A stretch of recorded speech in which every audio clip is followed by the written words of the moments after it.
नमो भगवते वासुदेवाय। प्रिय भक्तगणों, आज आप सभी श्रवण करेंगे श्रीमद् भागवत पुराण महात्म्य कथा 2।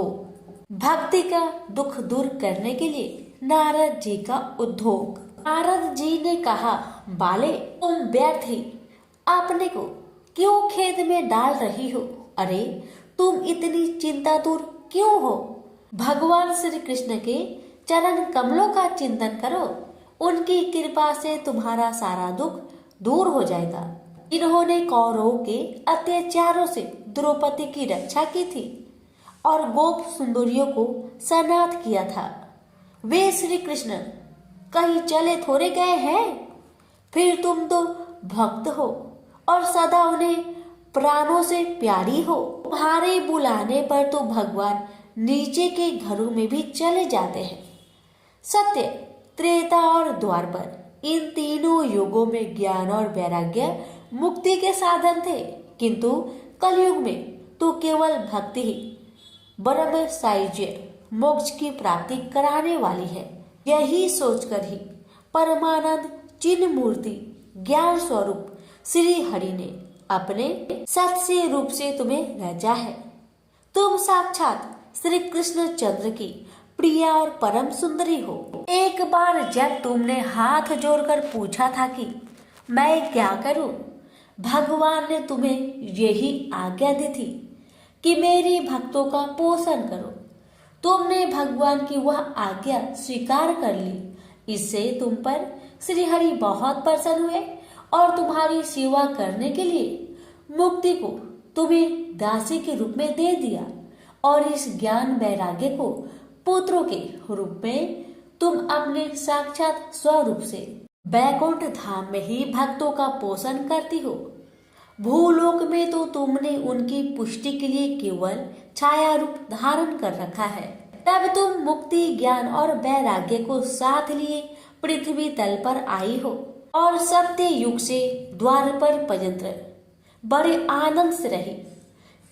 कलयुग में तुम्हारी दासी मुक्ति आखंड रूप रोग से पीड़ित होकर क्षीण होने लगी, इसलिए वह तो तुरंत ही तुम्हारी आज्ञा से बैकुंठ लोक को चली गई। इस लोक में भी तुम्हारे स्मरण करने से ही वह आती है और फिर चली जाती है, किंतु इन ज्ञान वैराग्य को तुमने पुत्र मानकर अपने पास ही रख छोड़ा है।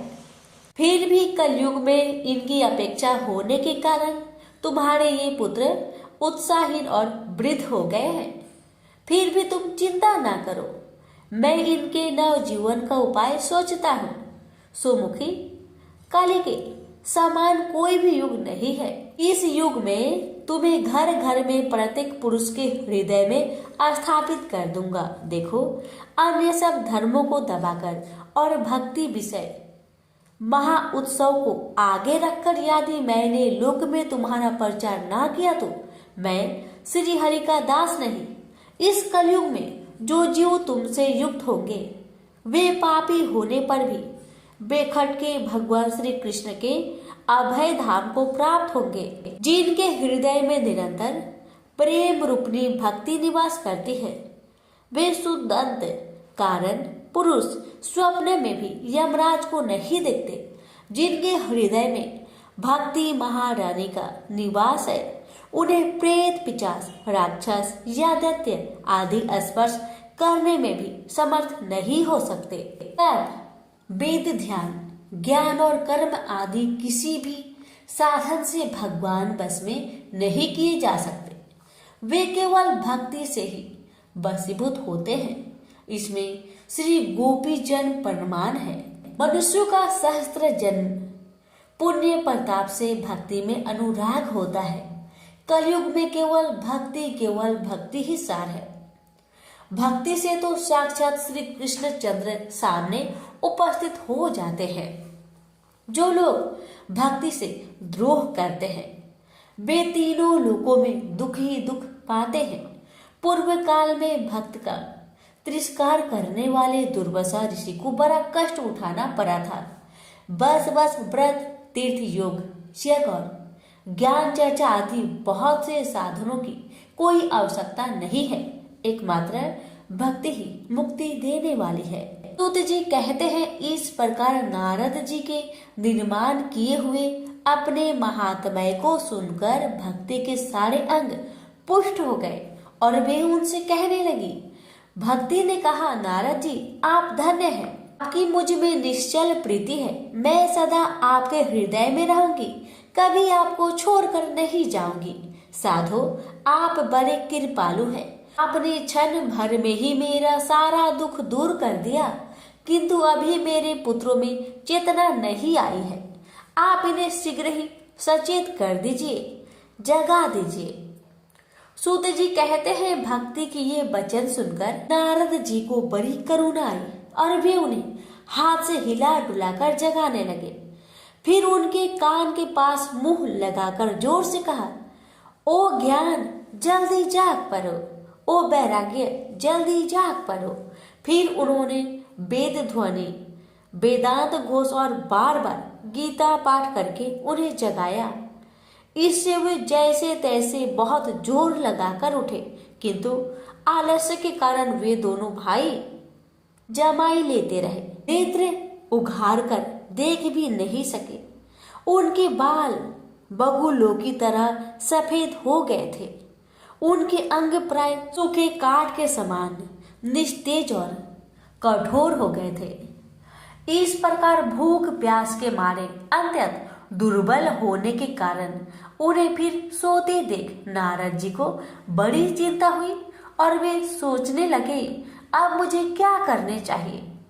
इसकी यह नींद और इससे भी बढ़कर इनकी वृद्ध अवस्था कैसे दूर हो।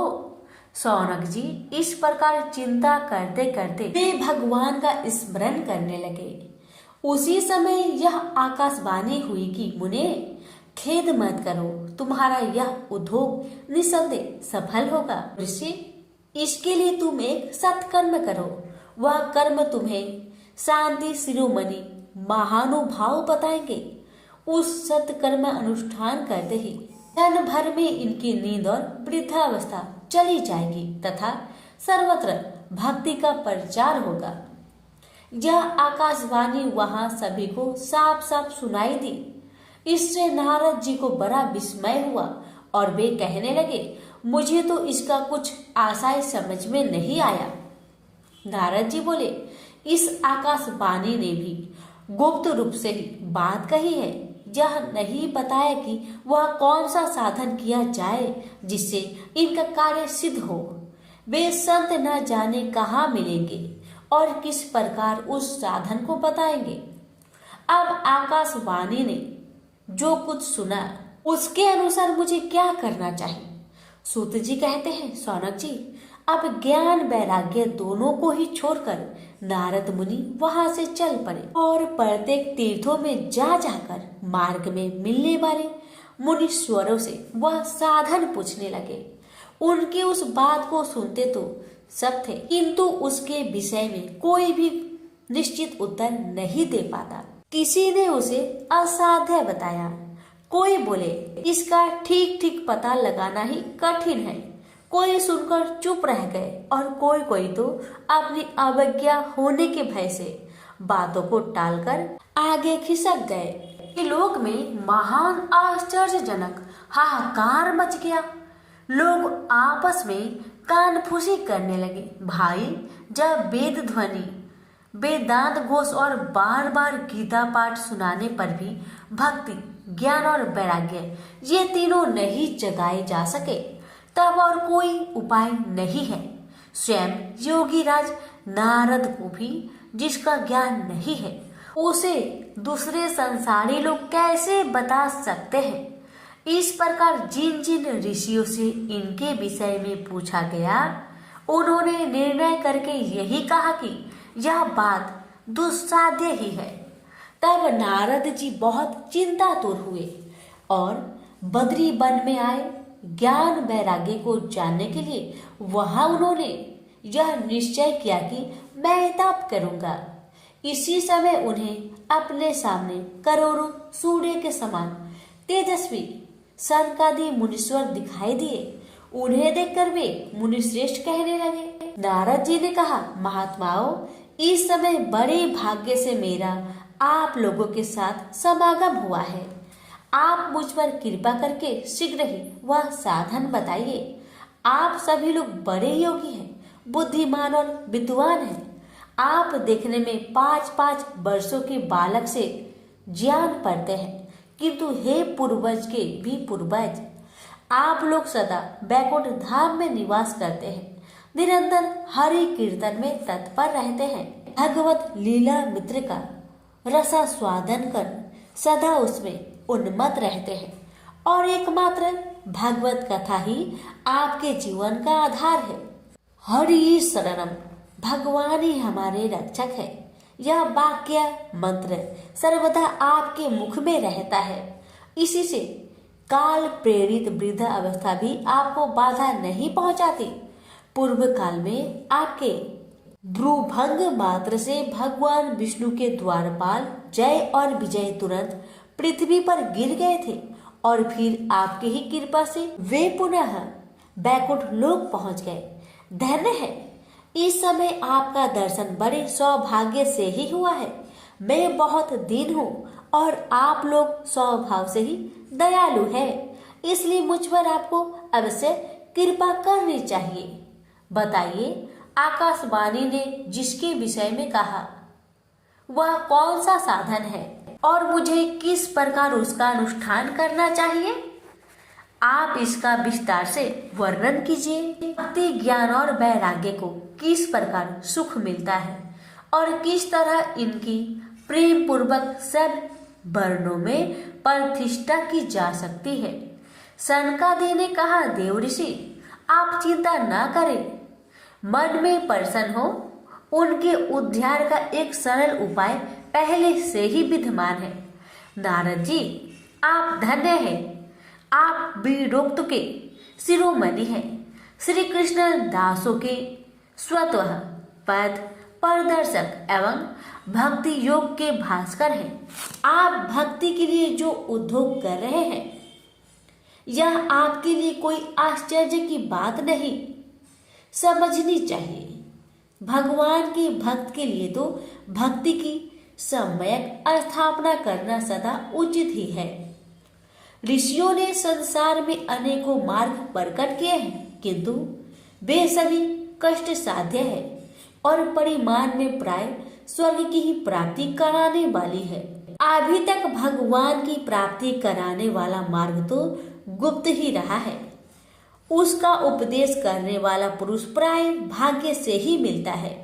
आपको आकाशवाणी ने जिस सत्कर्म का संकेत किया है उसे हम बताते हैं। आप प्रसन्न और माहित चित होकर सुनिए। नारद जी, दर्भ यज्ञ, तपो यज्ञ, योग यज्ञ और स्वाध्याय रूप ज्ञान यज्ञ, ये सब तो स्वर्ग दी की प्राप्ति कराने वाली कर्म की ओर संकेत करते हैं। पंडितों ने ज्ञान यज्ञ को ही सत्कर्म का सूचना माना है। वह श्रीमद् भागवत परायण है, जिसका गान सुकादि महानुभाव ने किया है। उसके शब्द सुनने से ही भक्ति, ज्ञान और वैराग्य को बराबर मिलेगा। इससे ज्ञान वैराग्य का कष्ट मिट जाएगा। सिंह की गर्जना सुनकर जैसे भेड़िया भाग जाते हैं, उसी प्रकार श्रीमद् भागवत की ध्वनि से कलयुग के सारे दोष नष्ट हो जाएंगे। अब प्रेम रस प्रवाहित कराने वाली भक्ति, ज्ञान और वैराग्य को साथ लेकर प्रत्येक घर और व्यक्ति के हृदय में कीड़ा करेगी। नारद जी ने कहा, मैंने वेदांत की ध्वनि और गीता पाठ करके उन्हें बहुत जगाया, किंतु फिर भी भक्ति, ज्ञान और वैराग्य ये तीनों नहीं जागे। ऐसी स्थिति में श्रीमद् भागवत सुनाने से वे कैसे जागेंगे? क्योंकि उस कथा के प्रत्येक श्लोक और प्रत्येक पद में भी वेदों का ही तो सारांश है। आप लोग शरणागत वत्सल है तथा आपका दर्शन कभी व्यर्थ नहीं होता, इसलिए मेरा यह संदेह दूर कर दीजिए। इस कार्य में विलंब न कीजिए। सनकादि ने कहा, श्रीमद् भागवत की कथा वेद और उपनिषद के सार से बनी है। इसलिए उनसे अलग उनकी फल रूपा होने के कारण वह बड़ी उत्तम जान पड़ती है। जिस प्रकार रस वृक्ष की जड़ से लेकर शाखा पर्यंत रहता है, किंतु इस स्थिति में उसका अवसादन नहीं किया जा सकता, वही जब अलग होकर फल के रूप में आ जाता है तब संसार में सभी को प्रिय लगने लगता है। दूध में घी रहता ही है, किंतु उस समय उसका अलग स्वाद नहीं मिलता, वही जब उससे अलग हो जाता है तब देवताओं के लिए भी स्वाद वर्धक हो जाता है। खांड ईख के और छोर और बीच में भी व्याप्त रहती है, तथापि अलग होने पर उसकी कुछ और ही मिठास होती है। ऐसी ही यह भागवत की कथा है। यह भागवत पुराण वेदों के समान है। श्री व्यास देव ने इसे भक्ति, ज्ञान और वैराग्य की स्थापना के लिए प्रकाशित किया है।